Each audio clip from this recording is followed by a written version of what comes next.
My beloved in Christ, greetings in the name of Jesus. Hope you are doing well and rejoicing in the Lord. Today, Jesus wants to say that He values you so much and He wants you to be in His will, and He will take you to that place and you will be doing His purpose. Let's read Mark chapter 10, verses 46 to 52. Then they came to Jericho. As Jesus and his disciples, together with a large crowd, were leaving the city, a blind man, Bartimaeus, which means son of Timaeus, was sitting by the roadside begging. When he heard that it was Jesus of Nazareth, he began to shout, "Jesus, son of David, have mercy on me." Many rebuked him and told him to be quiet, but he shouted all the more, "Son of David, have mercy on me." Jesus stopped and said, "Call him." So they called to the blind man, "Cheer up, on your feet, he's calling you." Throwing his cloak aside, he jumped to his feet and came to Jesus. "What do you want me to do for you?" Jesus asked him. The blind man said, "Rabbi, I want to see." "Go," said Jesus, "your faith has healed you." Immediately he received his sight and followed Jesus along the road.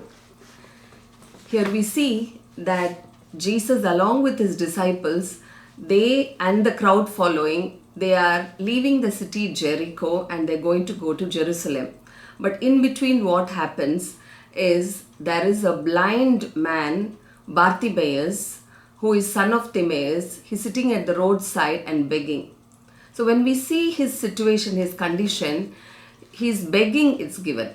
So begging is not in the will of God. So he is not sitting, he is not right now in the will of God. We also know that it is not his fault. And we know why he is not in the will of God. Another thing is, the verse says that I will bless the fruit of your labor. So he is not able to earn for his living. He's not able to work. He's only on the mercy of others. And so we see very clearly, when any person is in this condition, not in the will of God, they will not have any peace in them. And they will not be also blessed and be a blessing. He is not blessed. We can know very well, a beggar, his life is not a blessed one, and he is not a blessing. And so when this is the situation, he would have felt rejected. He would have felt betrayed. So in this very bad situation, he is there, and he would have asked for help from many people, even doctors, and nobody, no human being could have helped him and did not help him. We know he's in the same condition. And now that no man is able to help, in this situation, he realizes there is someone who is able to help, and that is God, Jesus, who had come as Messiah into this world. He has come as a Savior, and he understood that the Messiah who was prophesied 700 years ago in the book of Isaiah, we see that this Jesus, this Messiah who is in the line of David, he is come and he is doing all good for everyone who goes to him, and he is doing all miracles. Even the blind could see. So he understood, did not come empty handed, and he got great trust in Jesus. He was so much assured, if only I go before Jesus, if only Jesus will see me, surely I am going to receive my sight. I will be blessed and I'll be a blessing, and I will not be the same. And so the same we see now it's happening. When he heard that Jesus of Nazareth, he began to shout. So he's hearing that Jesus is coming. Jesus is close to him. He did not want to leave this opportunity. This was the best opportunity, because Jesus is not going to come again to this town, because he is then going to go to Jerusalem and being crucified ultimately. So no other chance. So he was very much focused on meeting Jesus, getting the attention of Jesus, and he is shouting. And what happens is, as soon as he shouts, many people are rebuking and asking him to keep quiet. But what is he doing? He does not leave his focus. He's shouting all the more because he knows only one thing: I need Jesus, I need his attention, I need to be in front of him. That's what. So, whatever it takes now for him to lead, to go near Jesus, he is doing it. The that is the intention of him, and he is doing that. And we see that when he called the second time loudly, now Jesus stopped and he got the attention of Jesus now. And Jesus is telling to the people, go call him. And the same people who were against him, who are stopping him from reaching to Jesus, now they are bringing him, and then they are telling him, be happy, cheer up, and they bring him, lead him to Jesus. And now he is in front of Jesus, and Jesus is asking, what do you want me to do for you? And he says, Rabbi, I want to see. And here it is in Greek, Rabboni. So before he called Jesus as Son of David, that is the messianic, national messianic title, as a man who will be born in this lineage. Now he is saying differently, Rabboni, that means my master. It's very personal. Only in this place and in another place we see 2 times it's mentioned in the gospel, where Mary Magdalene is saying this at the tomb, empty tomb of Jesus after his resurrection. When Jesus is calling to Mary, when he calls, she understood, she realizes this is our Jesus, and she replies as Rabboni, my master. It's very personal. So we have to understand that now he has come to a place of the personal and intimate relation where he can open up himself and surrender himself, accepting Jesus as his Lord, his master, and his Savior. And Jesus is saying, go, your faith has healed you. Immediately he received his sight and followed Jesus along the road. So there was great joy when he got his sight. And the people would have just seen that Jesus loved him so much, that Jesus valued him. And then we also see that after he received his sight, he didn't just go away, he followed Jesus. He became the disciple of Jesus. Now let's see what we have from these and what God wants us to understand from these. Now, if we are in this state of any condition, like it's rejection for us, rejected by people, if there is hopelessness, if we are in the betrayal, someone has betrayed us, and disappointed, discouragement, and also we feel there is no peace at all in my life. Outwardly we might be smiling and laughing, but inwardly we know that really there is no peace at all. And then we also are not blessed and a blessing for others. When these kind of situation happens in our life, then what we have to do? We have to take a step of faith. We have to believe as he did. First, believe and trust in Jesus. Have faith in Jesus. That's the first step. We have to believe that Jesus is God. Jesus is the Lord and Savior. Jesus came to die for us, and he died. He paid the penalty for our sin. He took us out of the sin and death, and he gives eternal life. And he has done it for us. And once we believe and confess with our mouth, Jesus, you alone are my God, and we confess that Jesus is our Lord, and I believe in you, Lord, he's going to give a new life. Our spirit will be born again in him. And then from that day onwards, Holy Spirit will lead us, and he will lead us to the bright place. He will lead us in the will of God. We will be in the purpose of God. That's what the first thing we have to do. We have to believe and call out, and with faith.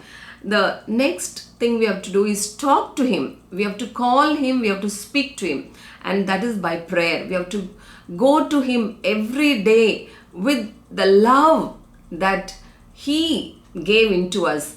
That is, he loved us first, so we have to love him, and we have to not go with compulsion. So we have to pray, and the first hour of every day, that will be the best time when we give to him, honoring Jesus, that you are God, you are my everything, I surrender my all to you, and go in prayer. This is what we have to do, and we have to do this consistently. And morning, the first hour before others wake up, when we give, no one will trouble us. Once we get into the work of this world, then we will be disturbed by so many things. People will disturb, our gadgets will disturb, job, and so many other worldly things will disturb us. So we have to have this prayer time. This prayer time is giving, talking to him, and also keeping quiet, being still in his presence, allowing him to talk. And that is what is said in Psalms 91, where it is a secret place. When we dwell in the secret place of the Lord, we have to dwell, we have to be in that secret place. Then all the blessings that he says, he'll keep us from harm, and he will provide for us, and no harm ever will come to us. In everything what he has promised will happen. So that we have to go to that secret place every day we have to go. And remember, even in the afternoon, evening, our mind should be on him. Jesus should be the center of our life. Jesus in our marriage, Jesus in our children's life, Jesus in our job, Jesus in our talk, Jesus in our finances, Jesus in our going and coming. And he should be the center, and we have to invite him in everything. We have to honor him in everything. And then he will come. Only on invitation he will come. He will not come forcefully. He is a gentleman. So we have to invite, and he will do marvelous things which we have never even imagined.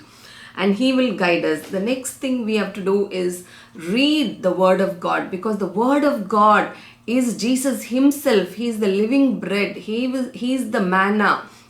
He is life into our life. Because when we say the prayer, Our Father prayer, we ask, give us today our daily bread. So not only for the physical strength, for our soul, for our spirit, we need him. And he says, I am that bread. So call me, I will come and I will do. So when we read his word with love, because he will speak to us through that word, it very sure he will speak, and he will guide us. You need guidance in the job, he will guide you. You need guidance in your family affairs, he will do. In every area of life, in this life which we are living in this world, he will guide us. But without the word, there will not be guidance. We will not know what to do. We will be just stumbling here and there, and we will be in the same place, not in the will of God.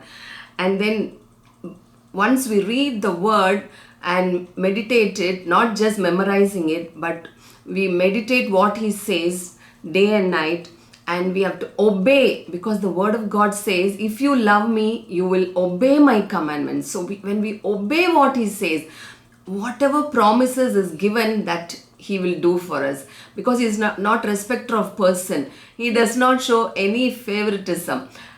What he did for Abraham, he will do for us. That promise is there for us. In Jesus we have Abraham's promise. What he did for Solomon, that wisdom he will give if we will ask. So whatever promise is there, it will come true for us. So we have to have continuous fellowship with him, not just going one day or 1 hour. And the time that we give, that is the greatest gift we can give him. He wants our time. So let us remember that we can give ourselves, surrendering by our time. And with our body, with our soul, with our spirit, we have to honor him. So will you give your time to him? Will you honor him in all you think, in all you speak, and in all you do? When we do, yes, it's for me also, that I too should do the same. And I am doing this because God is leading me into this. Because if at all I don't sit in his word, then that day will be full of chaos. So God will help us. God is helping each of his children. Just he wants us to surrender Just He wants us to call Him and He will do great thing. And remember that successful people do consistently what normal people do occasionally. Once again, successful people do consistently what normal people do occasionally. So let us be consistent. Any opposition in reaching Jesus, any hindrances, obstacles, we will overcome, because we know how to overcome that. We know who is disturbing us, what is disturbing, and we will remove. As Bartimaeus did, that opposition came, but he did not focus on that. He did not focus on people's words, but he focused on Jesus alone. So that should be our focus. And then He will take us to His plan and His will. He will make us blessed, our life blessed and a blessing. So this is what Jesus wants to assure us, that you are worth so much of value to Him. You are so precious. He is always calling you as you are mine. Can we pray? Heavenly Father, thank you for this blessed time, Lord. Thank you, Father, that you spoke to us through your Holy Spirit. You led us, Lord, because you love us. You do not want us to be in a place where it is without your peace. You want us to be blessed and a blessing. You want us to take us to a place where your desires will be fulfilled in us, and that will be your will be done in our life, and we will fulfill that purpose for which you have called us into this world. Father, you alone can do it. Yes, through Jesus. Mighty God, we thank you for Jesus, that His blood has saved us. His blood redeemed us. His blood has healed us. His blood alone is doing great and marvelous things. He is rescuing us, Lord. He is forgiving our sins, taking us out of addiction, giving us peace in our family, in our relatives' lives, Lord, in everything, Lord, that we are doing, Lord. Jesus is already done for us, and He is with us. Holy Spirit is guiding, comforting, counseling us. Thank you, Father, that you're always mindful of us, Lord. Your hand has held us. You will never leave us. You will never forsake us. Thank you, Father, for the great assurance, for the hope that you're giving, for calling us my beloved and my precious, for calling us holy and righteous because of what Jesus did, not of anything of our works, Lord. Every good thing has come from you, my Heavenly Father, not our talents, Lord. Thank you, Father, that you are there for us today and forever. And thank you for this child of yours. Thank you for this son of yours. Thank you for this daughter of yours, that as your daughter is calling your name in everything, they're honoring you, they're keeping you first, and they are coming and talking to you. They are reading your word. Lord, you will speak, you will guide, you will lead them, Lord. Thank you that their wilderness is removed, Lord. In their wilderness there is a way, and in the desert there is river flowing. You are filling them with your light, your peace, your joy, and the living water is flowing inside of them as they will sit in your presence and call your name, sing for joy, sing your hymns, and keep their mind on you. Thank you, Father. Thank you for your love. Thank you for this child, Lord, that is always blessed and a blessing, who is looking up to you. Thank you. In Jesus' name we pray. Amen. God bless you.